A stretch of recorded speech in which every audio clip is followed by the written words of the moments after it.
Hi, thanks for stopping by today. I want to tell you a story about not a direct line ancestor, but two brothers who are actually my distant cousins through my maternal line. They're actually going back about six generations. But these two brothers have an interesting story.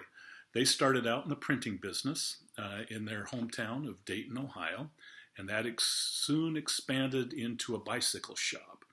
But their real interest was in flying.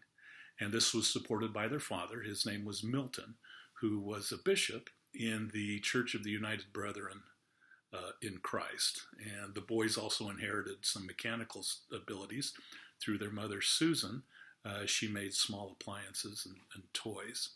But these brothers, they had a goal to invent a device that would not only fly, but could take off and land.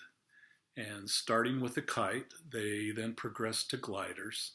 And finally, Orville and Wilbur Wright added a propeller and an engine, and what was known as the Wright Flyer was created.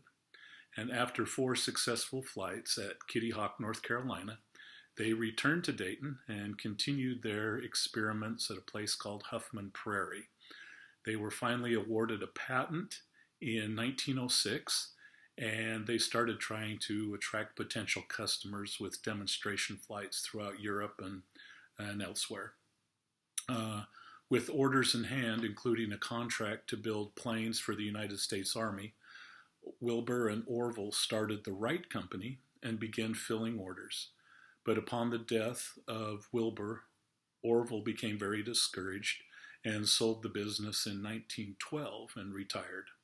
The two had been very close. They lived at home, they never married, and today the Wright Flyer is on display down the street at the Smithsonian National Air and Space Museum in Washington, D.C., along with the original stopwatch that they used to time those first flights.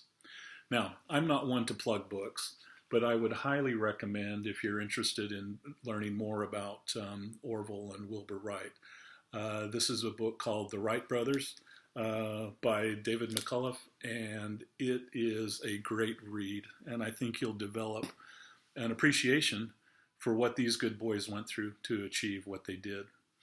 Just recently, I read an article about astronaut Neil Armstrong. When he set foot on the moon, in his pocket was a small piece of the fabric that he was able to obtain from the original Wright Flyer, his tribute to the contributions of these two great boys.